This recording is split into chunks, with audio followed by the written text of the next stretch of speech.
If you click because the idea of working a fraction of your current hour sounds like a scam, stick around, please. I read the Tim Ferriss book, The 4-Hour Workweek, and it's not about doing less work. It's about doing the right work and deleting the rest. Now, most people believe the path to freedom is hard work for 40 years. You work for 8 hours a day, 52 weeks a year. You save aggressively and retire at 65 to finally enjoy your life. Go to the beach, travel everywhere. No, you are grossly behind. Tim Ferriss calls that the defiled life plan, and he says it's broken by design. Why save all your freedom for the decades when your body and energy is declining? He argues that you can build short bursts of that freedom right now, what he calls mini retirement. Have you heard that before? Tell us in the comment section. So this mini retirement is by designing how you work instead of waiting for permission to stop. Oh my God, this is very mind-blowing. Designing how you work instead of waiting for permission to stop. This isn't just a 2007 idea that aged badly. No. Look at where we were and look at where we are now in 2026. The 2026 remote work playbook is centered on arbitrage, earning in strong currencies while living in low-cost currencies. Tell me on the comment section if you have heard about this arbitrage before. Please don't lie. Just say, have you heard or have you not heard? So this arbitrage with sync first tools, letting a one-person company operate with the efficiency of a much larger firm, and the economics backs it up.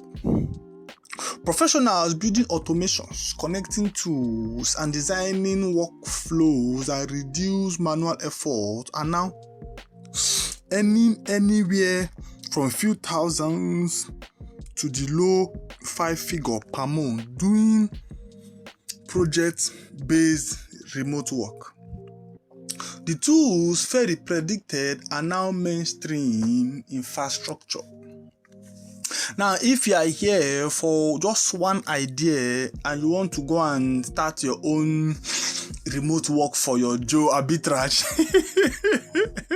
yes, let me give you so that you will have our peace.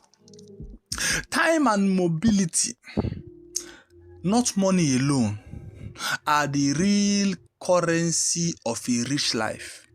And most of what fills your workday isn't producing results, it's just producing business.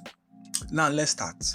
For everyone who wants the full systems, let me give you the breakdown, the 7 biggest takeaways from the 4-Hour Workweek by Tim Ferriss. Takeaway number 1, tagged redefine what retirement even means. I studied Ferriss' opening argument and it attacked the goal itself before touching the method. He introduces the idea of the new rich, people who measure wealth in freedom and mobility, not just in a number of your money in the bank account. Instead of one long retirement at the end of life, he proposed distributing mini retirement throughout it. Picture 2 people earning identical salaries. One is saving everything for a retirement 30 years away. The other takes a 6-week working trip abroad every year, restructuring their job to make it possible. Same income, radically different life experience. This is the mindset shift everything else in this book depends on. There is one mistake that ruins this though. Assuming freedom requires quitting your job first. Oh my God. Instead of redesigning it. So when we talk about freedom, some people think about, I must quit my job, I must stop doing this, I must stop doing that. No. That is why takeaway chapter 2 is very important. Takeaway number 2, tagged, measure value by results, not by hours. As I examine Ferriss' argument against time management, as most people practiced it, and it's sharper than it sounds. Being busy is often a form of avoidance. He argues most of what feels an entire 8 week is a low value work, expanding to fill the timetable. Not because the job requires it, but because presence gets mistaken for productivity. Yes, almost every work makes this mistake, especially federal government work. They assume that once they are coming to work 8 hours a week, it means they are productive. No. Nothing can be further from the truth. The skill that open doors in this decade and beyond, remote economy, are proactive problem solving and delivering results across time zones without direct supervision. Not visible hour lodged. That's Tim Ferriss' argument from nearly 2 decades ago. Now, the baseline expectation for remote-first companies. This becomes even more powerful because once you combine it with the next takeaway, because now you know which work to protect and which to cut entirely. Takeaway number 3, tagged, apply the 80-20 rule ruthlessly. I trace this back to the Pareto principle, and Tim Ferriss makes it the engine of the whole book.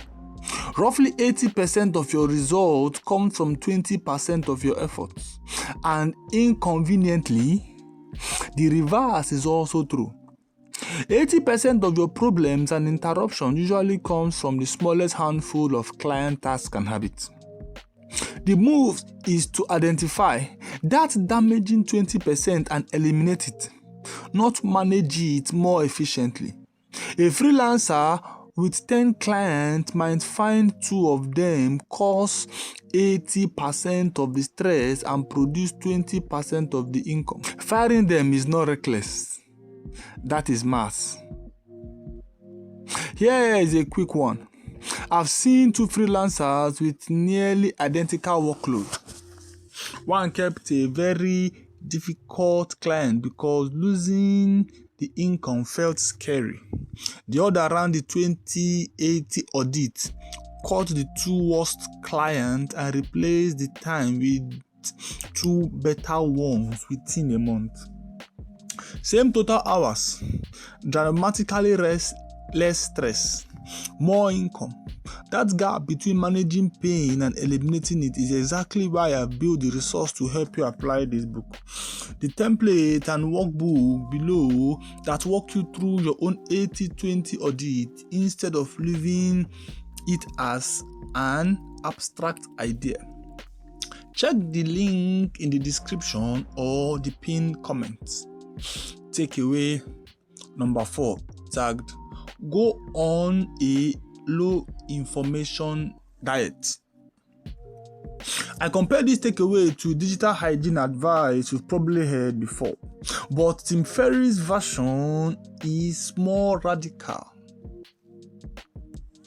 Cut news, email checking, and unnecessary social media scrolling. Meeting down the schedule window instead of consistent background noise, because most of it is designed to consume attention, not to deliver decision. This matters more now than it was when the book was written. And this decade and beyond, Remote Toolkit leans on AI meeting agent that automatically generates summaries and actionable items, liberating your calendar, which is exactly the outsourcing of low-value information processing Tim Ferriss was describing even before the tools existed automatically. If cutting the noise sounds appealing, here's a reason to stay. I'm breaking down the systems from the most influential productivity and money books one at a time. Subscribe to this channel so the next one lands on your home feed instead of getting buried by the algorithm. Takeaway number 5, tagged: automate and outsource everything that is not uniquely you. As I evaluated this book, Tim Ferriss' automation chapter as the most futuristic part of the book when it was published. This book was published a long time ago. And the most ordinary part of work now. The core idea is, if a task doesn't require your specific judgment, delegate it to a virtual assistant, a system, or software, and only keep the decisions that genuinely need you. Digital outsourcing in 2020 has moved far beyond simple cost reduction into AI-powered chatbots, handling routine inquiries, and workforce optimization software, managing scheduling and forecasting automatically. What used to require handling to a assistant now often requires some code, some tools like ChatGPT, Grok, Gemini, Notebook LM, all those things. Automations like Make.com, Zapier, these things are used to get work done very fast. The principle hasn't changed. Protect your attention for what only you can do, but the cost of doing it has collapsed. It is now at the bare minimum. Takeaway number 6, tagged: escape the office before you escape the job.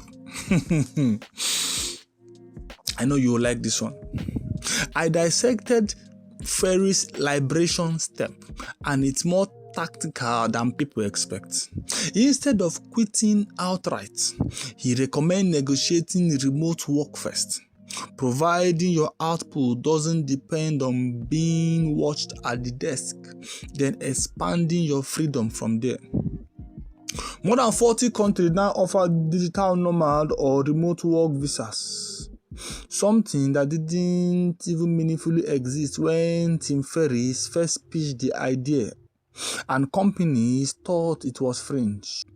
The negotiation Ferriss described as a radical stuff in 2007 is now a check-up box on a job application in 2026 and beyond.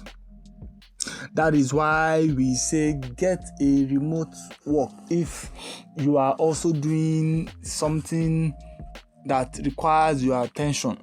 There is time to multitask. It must not take all your attention. There are jobs that must not take all your attention, yet you are being productive. So this reframes the whole mindset of you are working to log in hours and then you are working to save time. Takeaway number 7, tagged: fill the vacuum with purpose, not just leisure. I synthesized Ferriss' closing warning as the part people skip and regret skipping. Free time without purpose doesn't feel like freedom. It feels empty. He argues the goal was never doing nothing.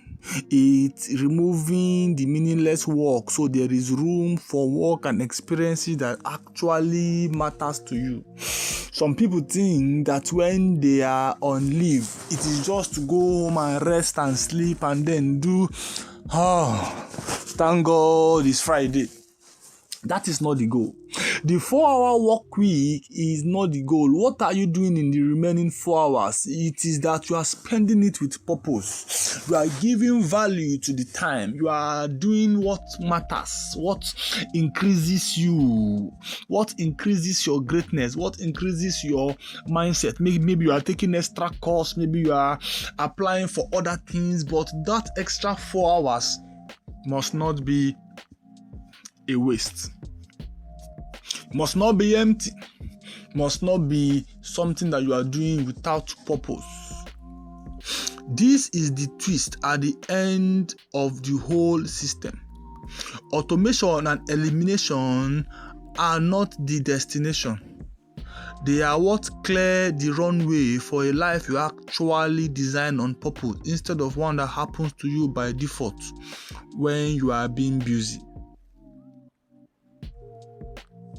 Today, you learned Tim Ferriss' system, which is redefining retirement, measuring value by results, applying the 80-20 rule, going on a low information diet, automating and outsourcing, escaping the office before the job, filling the vacuum with purpose. Before this video, your calendar might have felt something that happened to you, but now you have a framework for deciding what deserves your time and cutting everything else without guilt. Run your own 80-20 rule this week. Find the 20% of tasks producing 80% of the result and start cutting the rest. Your next work day should already look leaner than this one.